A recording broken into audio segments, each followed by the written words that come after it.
Welcome to a Mobile Car Mechanic Review. Today we're going to go ahead and do our 6-month review on this Desaya Android head unit with CarPlay. We've been getting a lot of comments about little things like, questions about how to do this and that on the unit, as well as, concerns and complaints, and just questions in general. So we've had a bit of time here now, kind of playing around with the unit for that amount of time to kind of get a familiarity with the unit. So we're going to go ahead and just kind of go over like the good, the bad, maybe some settings that you may be interested in changing, or just genuine curiosity. So let's go ahead and get to it.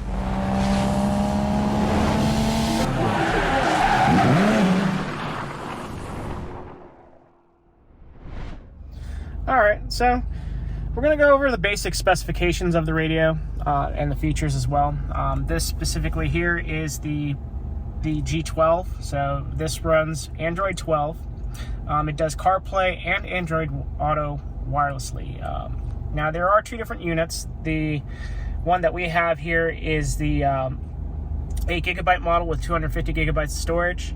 They do make a version running Android 11 with 64 gigabytes of storage and 4 gigs of RAM. For most people that'll probably be fine. We just decided to go with the 8GB and more storage for future proofing. But other than that, they're both going to function the same. This one specifically here has a 10.2 inch display, so does the other model. And the resolution on both the screens would be 1280 by 720. Other than that, these are the pretty much basic specifications. This one here specifically came with like an additional module so that you could use 4G LTE. So you would get a SIM card with a data plan so that you don't have to use your hotspot. But other than that, let's go ahead and get to the unit a little bit more in depth. All right, so we're gonna go ahead and time how long it takes to boot from a cold start. So also we'll show you like a little thing that happens on the top screen while it's booting. So I'm gonna go ahead and insert the key. I'm gonna go ahead and put it on accessory, start the car, and hit start. So one thing while the unit is booting, you'll notice that the time on the iMid screen is going to stay to 4 zeros until the unit partially boots up. So right now, we're about 15 seconds in, 17, wait for it, and then you should see, once it's approaching the home screen, that the time will now update. So it takes about 33 seconds for the unit to boot completely from a fresh, once it's been sitting for a bit. So let's go ahead and get to the main screen here. All right, so now that the radio is booted up, we're going to be presented with the main screen here. Of course, you have very big, easy to access buttons here. So navigation, music, radio. So if you use, there is a built-in device or built-in application for navigation by iGo. This doesn't require any data. All the maps and everything like that are stored on the device itself. So if you're in an area where signal is just non-existent, you do have the access of you do have the possibility of being able to use this instead of Google Maps or Waze and stuff like that. So, but we can change the application for navigation. We'll show you that later. Music, this is going to be more so for like devices like USB thumb drives. So if you have like MP3s and stuff like that on there, you can play it through there. Of course, the radio, video, same thing with loaded off USBs like thumbsticks or SD cards, Bluetooth settings, and being able to make phone calls. So we'll do that. And of course, if you want to change your EQ settings, you can do that through the amplifier. But then you, of course, you have your quick shortcuts here. You have settings, which we'll go through a little bit later, but we do have a lot of options here. This is our Android unit, so it's like using an Android tablet. So you do have that same functionality. CarPlay, Android Auto, and this DLNA type deal, which I'm not too familiar with. It looks like it allows you to connect your phone to a hotspot and maybe mirror your screen. But then, of course, you can swipe. Any apps that you install or any preloaded applications are going to be on the device here. So Bluetooth music obviously is going to allow you to use the device as a Bluetooth audio device instead of using CarPlay if you don't want to use that. calendar, very self-explanatory. File browser, so this is going to be good if you want to actually browse the file system. If you have an SD card or a USB deal, you can access any of this type of stuff. You can install APK files, you can save pictures, transfer files back and forth from the unit. Again, we have the amplifier. AVN, this is going to be more so like this device has inputs and outputs. So it has HDMI outputs to, like, you know, screens and stuff like that, but it does have RCA inputs for like video, audio, and stuff like that. So if you have a front camera or any type of camera that you want to use with that, that'll work. It won't work with the factory rear view camera. And then gallery, if you have any pictures and stuff like that, you can view it in there. Then of course you have these little shortcuts that were here. You have access to them on this screen as well. APK installer is going to be used if you want to install applications, Android applications outside of the App Store. So you can download them off of, you know, through Google Chrome or whatever browser you have on here. Control settings are actually going to be mainly settings for your car. So like, you know, resetting the TPMS and things like that, which we'll show you later. And then DVR, this is if you have a front camera hooked up, you can use this as to record video from your dash cam. And if you do have a front camera, you can also view it without recording. And then you have your basic apps here. So you got Google Maps. Navigation is going to take you to iGo, which will be on the other page. And then it's YouTube. These are preloaded apps. You know, you got Facebook, Hulu, all that good stuff. Access to your settings. You have access to Waze. Just know that most of these things are going to require you to have an internet connection. So you either turn on your hotspot, or if you have the 4G connection kit for this car with an active internet, like, you know, cellular subscription, you'll be able to go ahead and do that. And then vehicle, this is going to be more of like what's on the iMid screen, so we'll show you that a little bit later. And then of course you got iGo, and then we installed a different version of YouTube on here because you can sideload applications. So go to the main screen here. We're going to go ahead and try to get CarPlay paired up. Kind of want to show you how to do that. And it should be very similar for what do you call it? Android Auto. So I'm going to go ahead and launch this, and then on your device you want to look for CarKit. So we're going to go ahead and tap on that. There, it tells you what the default code is, which is 4 zeros. So 1, 2, 3, 4, and we're going to go ahead and pair it. And then it may ask you questions on your device to allow certain things. Let's see if it connects to our phone now.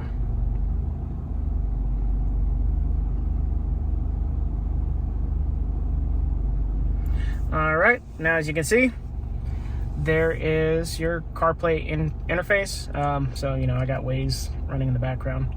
If I want to go back, just hit the little guy here. If you want to activate Siri, you can do that too. What's the weather like today?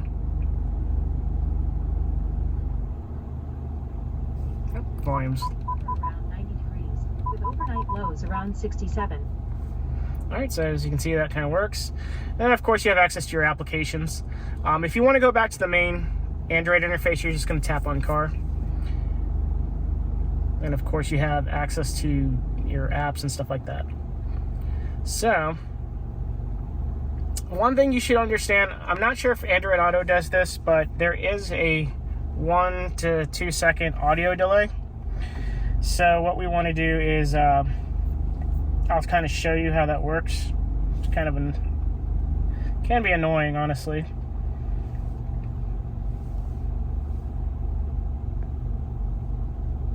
Welcome to Mobile Car Mechanic. Today we're going to show you how to change the timing chain. So right now, as you can see, the video is playing, but the audio is going to be delayed. So if I push pause,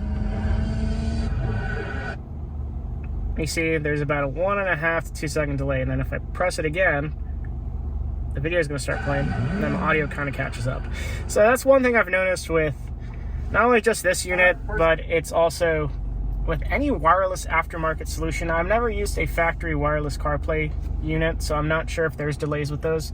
But from anything that I've used, whether it's a dongle or even an Android radio device where it has CarPlay built in that's wireless, there's always an audio delay. So I'm not entirely sure, but I just want you to be aware of that. But other than that, I mean, it's relatively responsive. You know, the screen's a little jittery, but otherwise, I mean, it's pretty decent. So we're gonna go ahead and go to the car interface. So basically Android. We're gonna get out of there. Now, like I said, the navigation it uses the iGo by default. If that's something that you don't want to use, and you just want to use, like, you know, Waze or what do you call it, Google Maps, you can do that. And to do so, we're going to go to our settings, then we're going to go to car. Now we can specify right here our navigation options. So I want to go ahead and choose the application that I want to use. In this case, I'm going to use Google Maps. Now we're going to go back to the home screen. Now when we tap on Navi, it should take us directly to Google Maps or whatever application that you choose to use for that button. So we're going to go back, and then we're going to go ahead and show you a little bit of basics as well. So on the screen here, we're going to go to our control settings. Now this is something that you're going to want to use. For example, this is going to go through a bunch of options that probably aren't going to work for you, or they may. Just don't mess with them if you don't know what you're doing. But really, some things like this, where it does give us the ability to change some of the settings, it doesn't actually change them, not for our car at least. So, but one thing that you're probably going to be confused about, because your old radio and the factory radio, you do all the TPMS resets and basically vehicle settings and stuff like that on the top screen, the iMid. So if, for example, you know, you have the TPMS light on and you want to reset it, and there is a TPMS correction, that is going to allow you to go ahead and reset the light. So we don't have a TPMS light on right now, but if you did, you'll tap on TPMS correction and then you'll hit OK, and then it's going to reset the light. If you want to reset maintenance info too, you're more than welcome to do so. We're not going to do that. And, you know, depending on the options that your car has, we don't have any of the LCAS, any of the lane keep assists, or any of the departure stuff. This car is pretty basic.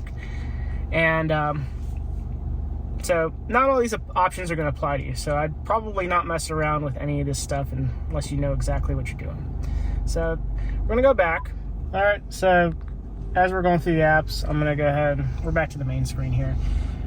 So just kind of going through a quick overview here. So vehicle here, this is going to show what normally the iMid screen shows. So basically your average fuel economy and stuff like that. Very basic information. But you do see the top screen with the time. So it still does show what the old original display showed, but it doesn't have all the functionality that the original did. This is a simulated display from the actual main head unit here.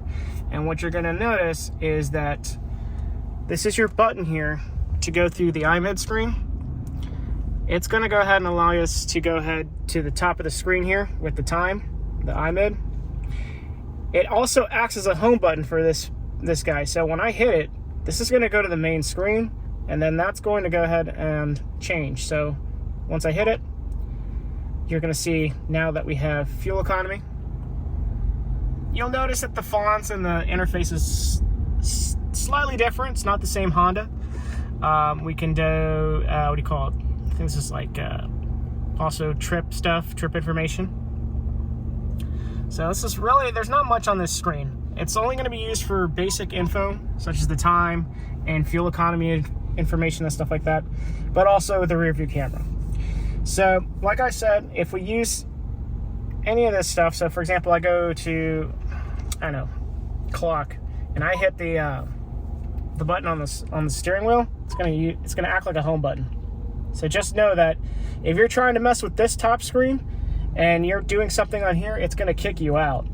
So that's probably one thing you should be aware of. That might be annoying for some. So now we also want to go through the settings.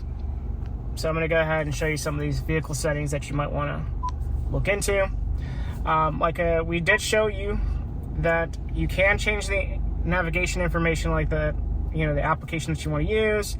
You do have options such as LED settings. So if you want to change the color of these, this is right now we have it on white. Let me see if we can change it to to like, I don't know if you'll be able to see it, but I'm going through the colors.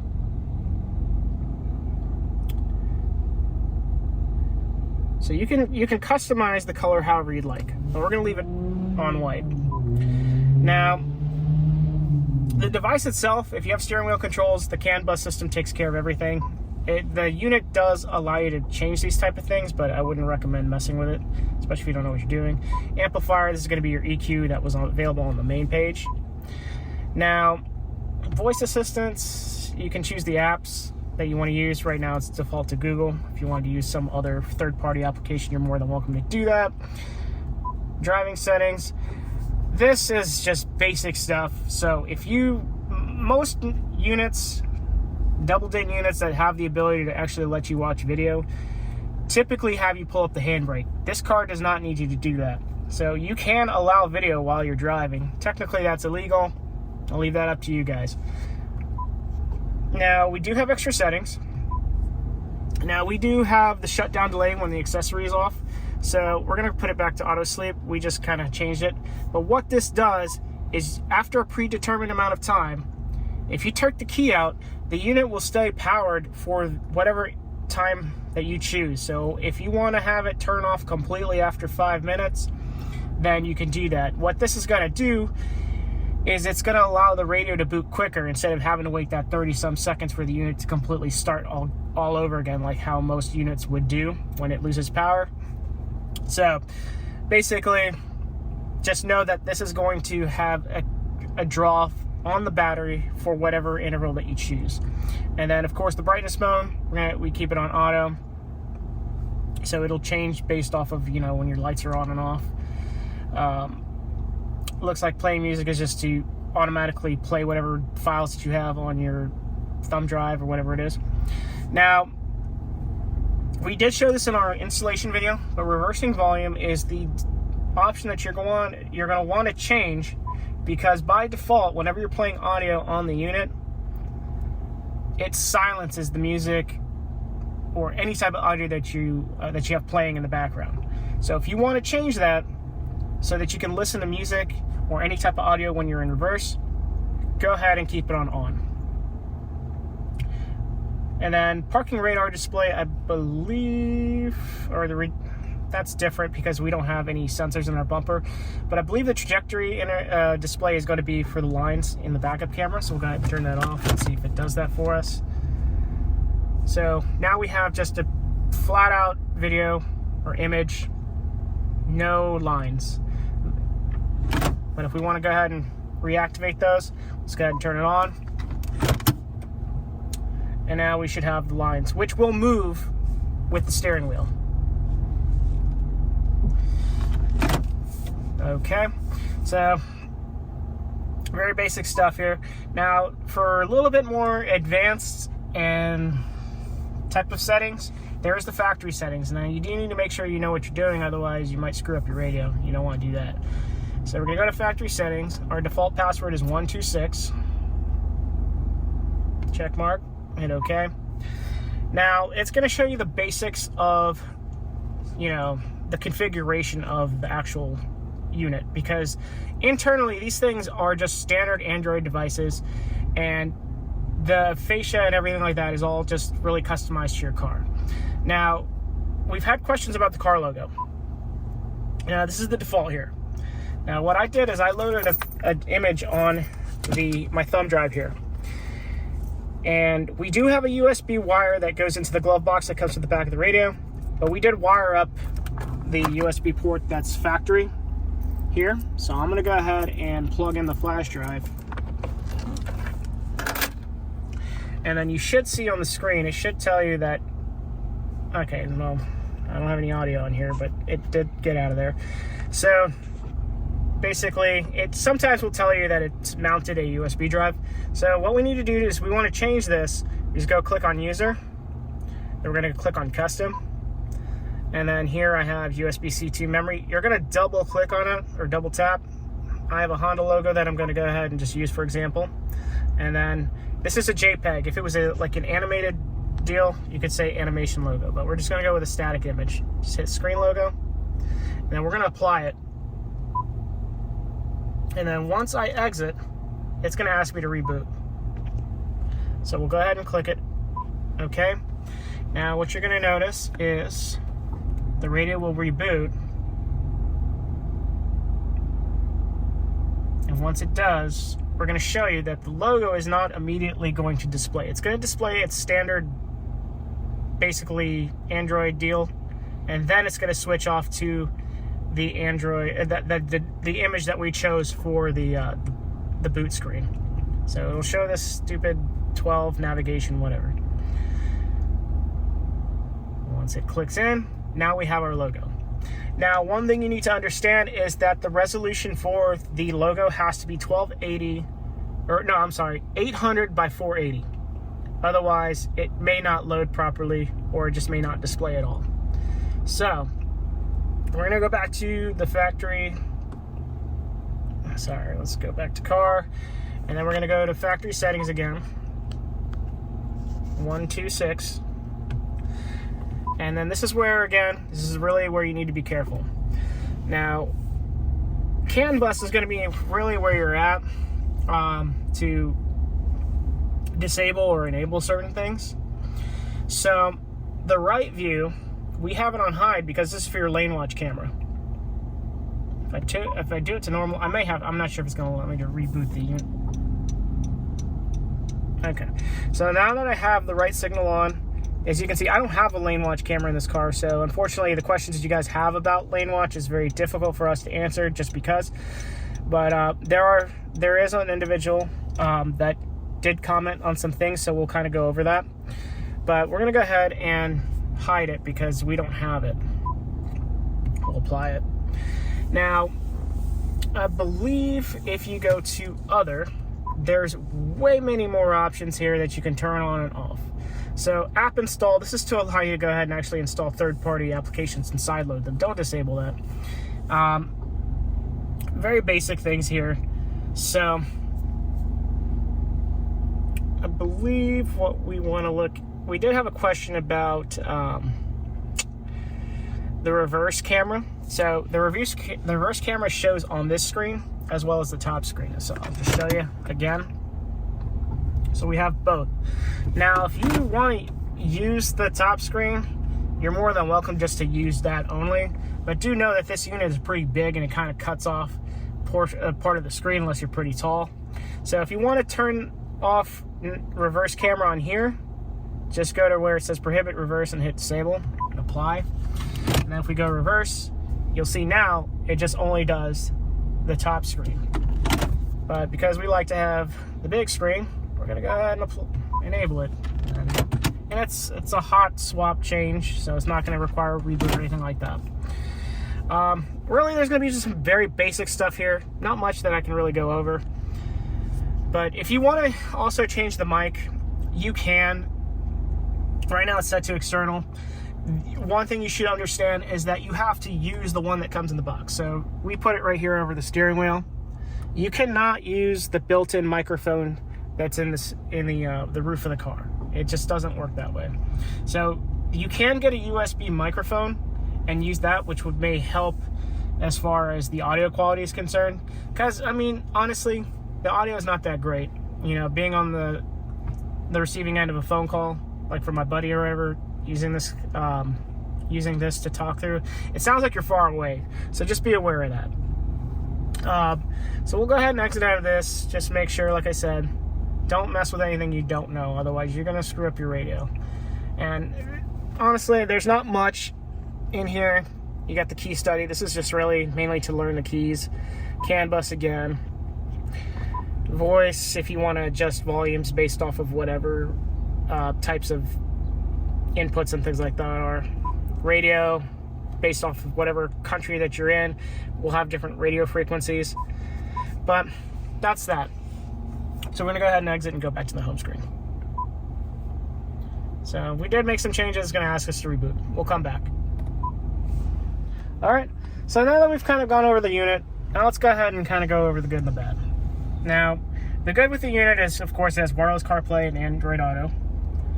The device has preloaded applications such as Netflix, YouTube, Maps, etc. But you can also install your own on the unit, which is great. It's not locked down. It's got a nice big 10.2-inch QLED screen. The great thing about it is the colors are really nice, as well as the viewing angles are actually really good. Honestly, the unit's really responsive, pretty fast. It's been reliable for the 6 months that we've had the unit in the car. And honestly, it's probably one of the easiest radios I've installed in a while. Because everything is labeled properly and just plug and go. You can't mix it up. But also, we do have an installation video if you do have questions or want to know how to install it. Alright, so now there's going to be things I am not particularly thrilled about as far as using the radio or the unit itself. Whenever, we kind of showed it to you earlier, but whenever it's coming from a cold start, it's going to show the 4 zeros on the top screen, but it will eventually catch up. Just be aware that that's not a problem. It will come back to life. Whenever you're using the rear view camera, I mean, the quality isn't as great, as well as it's really zoomed in, so it can be a little bit difficult to judge distances and things like that. But of course, the clarity is just not going to be as good as the top screen. Probably has something to do with the resolution of the camera. The great thing and the bad thing here is the screen is pretty big. So, I mean, of course, you're going to be able to do, watch videos and all that stuff like that. But you do need to understand that it is going to block the top screen a bit. So, just understand that unless you're tall or something like that, you really aren't going to see much on the bottom of that screen. So that should be something that, if that's going to bother you, just be aware of that. Now, as far as CarPlay is concerned, there is a 1.5 to 2 second audio delay, so that's kind of going to get annoying. If you're playing music, it's fine. It's you can deal with it. As far as if you're watching a video or something on your phone and it's connected to CarPlay and routing the audio, the audio sync is going to be completely off, and it's probably going to kind of upset you or kind of, be annoying. But other than that, I mean, you can always just, if you want to watch videos, of course, you can just turn on your hotspot and watch it directly on the unit itself. Now, the radio itself is questionable. The reception can be a bit spotty, not like the factory unit. So some of the stations that you might be, if you do listen to the radio, of course, may not come in as clearly as it did on the old radio. Brightness, on the other hand, especially at night, we're going to go ahead and turn on the headlights. But as you can see, it just turns on a dark mode. It doesn't actually lower the brightness of the screen. You can manually adjust the brightness, but then you have to do this every time. So that's probably going to be annoying. When we put it back to regular mode, it's just going to go back into light mode. So obviously, if it doesn't change the brightness, that might kind of hurt your eyes at night, potentially blind you if you're that sensitive.